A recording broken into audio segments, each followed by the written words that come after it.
જય હિન્દ. 3 જુલાઈ આંતરરાષ્ટ્રીય plastic bag મુક્તિ દિવસ.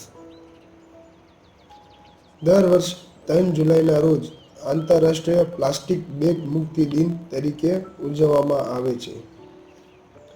પ્રકૃતિ અને પર્યાવરણ માટે પ્લાસ્ટિકનું કેટલું જોખમકારક છે તે વિશે લોકોને માહિતી આપવા તેમજ પ્લાસ્ટિકના ઉપયોગથી થતા નુકસાન અંગે જાગૃતિ ફેલાવવા માટે 3 જુલાઈ 2009ના દિવસથી સમગ્ર વિશ્વમાં પ્લાસ્ટિક બેગ મુક્તિ દિન મનાવવાની શરૂઆત થઈ.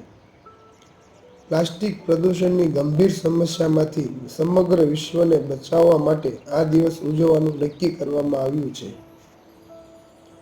પ્લાસ્ટિક બેગની જગ્યાએ પર્યાવરણને અનુકૂળ પેપર બેગ અથવા કપડાની બેગનો ઉપયોગ કરવા માટે અને સિંગલ યુઝ પ્લાસ્ટિકનો ઉપયોગ ન કરવા માટે દર વર્ષે આ દિવસ ઉજવવામાં આવે છે. આ અભિયાન zero waste Europe bag free world દ્વારા સમગ્ર વિશ્વને જાગૃત કરવા માટે શરૂ કરવામાં આવ્યું હતું, જે હવે વૈશ્વિક પહેલ બની ગયું છે.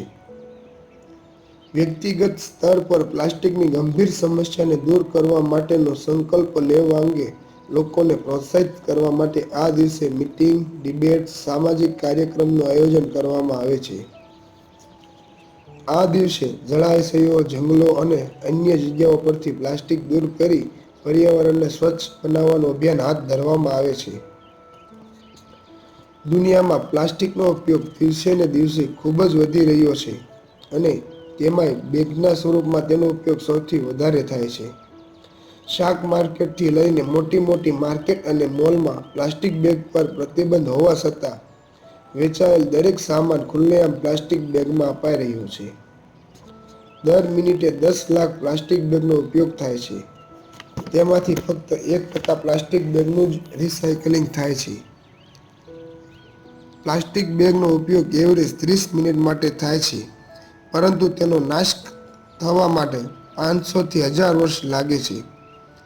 અન્ય પદાર્થ માટીમાં ભળી જાય છે, પરંતુ પ્લાસ્ટિક વર્ષો સુધી માટીમાં ભળતું નથી અને પર્યાવરણને દૂષિત કરે છે. આનો દુષ્પ્રભાવ જાણતા હોવા છતાં લોકો તેનો ઉપયોગ પોતાની સગવડ ખાતર કરે છે અને પછી ફેંકી દે છે. નિર્દોષ પશુ પંખીઓથી લઈને સમગ્ર જીવસૃષ્ટિ માટે પ્લાસ્ટિક હાનિકારક હોવા છતાં લોકો તેની ગંભીરતા સમજતા નથી. દરિયામાં વધતા પ્લાસ્ટિક પ્રદૂષણથી દરિયાઈ જીવો પર પણ જોખમ વધી રહ્યું છે અને દરિયાઈ જીવો લુપ્ત થતા જાય છે. પ્લાસ્ટિક બાળવાથી ડાયોક્સિન ગેસ નીકળે છે, જે તાજી હવાને દૂષિત કરે છે અને સમગ્ર જીવસૃષ્ટિને જીવલેણ રોગ તરફ ધકેલે છે.